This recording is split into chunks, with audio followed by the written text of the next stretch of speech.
question, what does it mean to not take the Lord's name in vain, comes out of Exodus 20, verse 7, one of the 10 commandments given to Israel as they exit their captivity in Egypt, their 400-year captivity in Egypt. And it says this, it says, "You shall not take the name of the Lord your God in vain, for the Lord will not hold him guiltless who takes his name in vain." So given what God says about taking his name in vain, it's right and good for us to consider how best to not do that.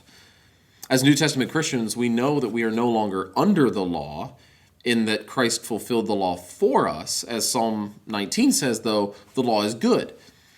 So Christ had one very simple thing to say about obedience to God, that if you loved him, you would obey him. So as I said, the impulse not only to understand but to obey this command once understood is something we should all lean into. And so there are two very popular understandings of this verse, that we should either, one, never use the name God in an exclamatory or irreverent manner. I would say this is probably the most common way this verse is understood. Or a second way is that we should never use the name of the Lord in an oath, then break that oath, thereby bringing shame on the name of God, being untrue to our word and bringing shame on the name of the Lord. Such interpretations of the command make a lot of sense. Surely it's wrong for us to use God's holy name essentially as a curse when we're upset. This demeans the name of the Lord to something vile and sinful, something we should never willingly do. And we can all agree that if we were to ever take an oath in the name of the Lord, we should be careful to fulfill that oath, lest we bring shame on the name of the one we swore by. This is a good reason why we should simply let our yes be yes and our no be no. We should make no oaths, simply instead be people of our word. While these lines of thinking are good and valuable, there is a better way of understanding this particular passage. Really, when we ask the question, what does it mean to take the Lord's name in vain, we need to focus on the word take. Whereas the previous two ways understood the answer to this question by looking at the word vain, I want to focus instead more on the word take. Now, the four most common ways this word is translated from Hebrew to English in the ESV are lift, carry, bear, and take. There are many other ways that this word is translated, but these four represent over half of the translation cases. It's translated these ways 27 times in Genesis alone. Now, I mention this because it helps us get a sense for how this word is being used. You may think of someone shouldering a heavy burden.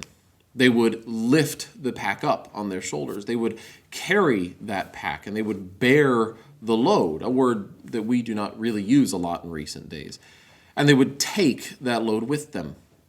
You see, in each case, we get the mental image of someone taking something, making it a part of their experience and what they're about. An example of this might be that my wife bears the name Russell. She took that name upon herself, identifying herself with me as her husband. The same goes for taking the name of the Lord.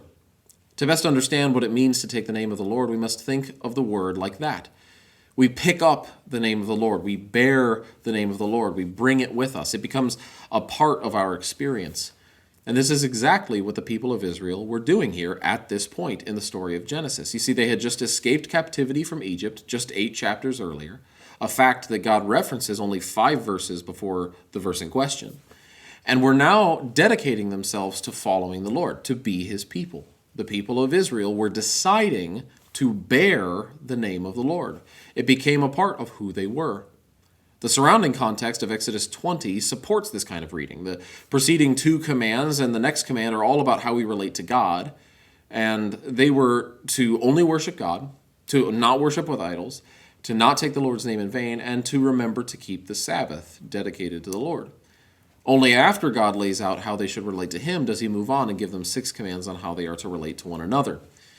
When you read the 10 Commandments like this, you almost get a sense that the Lord is giving them a bit of a warning, an "are you sure?" before they commit themselves to him. He says, look, if I'm going to be your God, here are the ground rules. One of these ground rules is that you don't take on the name of the Lord in vain. The New Testament witness says the same thing about bearing or taking on the name of God. In 1 Peter 4, we read, "If anyone suffers as a Christian, let him not be ashamed, but let him glorify God in that name." We bear the name of Christ. We take up the name of Christ. We carry the name of Christ. We call ourselves Christians after our founder and Lord. Now that we have established what it means to take up or to bear the name of the Lord, we can now ask, what does it mean to take up the name of the Lord in vain? Well, to do anything in vain is to be marked by futility or ineffectualness, having no real value. Similar words might be useless or worthless. So we may understand Exodus 20, verse 7 to be saying, do not take up the name of the Lord in a useless or worthless manner. When we read it like this, it becomes clear that it is assumed that we have taken up the name of the Lord. The crux becomes whether we do so in a useless or worthless manner. God doesn't want us to be useless Christians. This is the call Peter made. Let the one who suffers as a Christian glorify God when they take on that name of Christ. It is also the second part of Exodus 20, verse 7, where God says that if anyone claims the name of Christ as their own, yet is useless, they claim the name of the Lord in vain, and he will not leave that person unpunished. So when we read the command of God to not take the name of the Lord in vain, we are really confronted with the question, are you a useless Christian?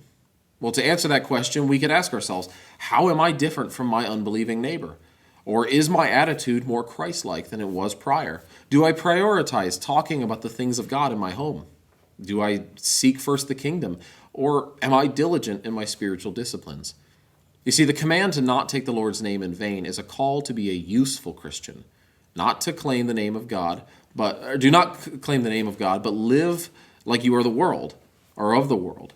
If we do, the Lord will not hold us guiltless.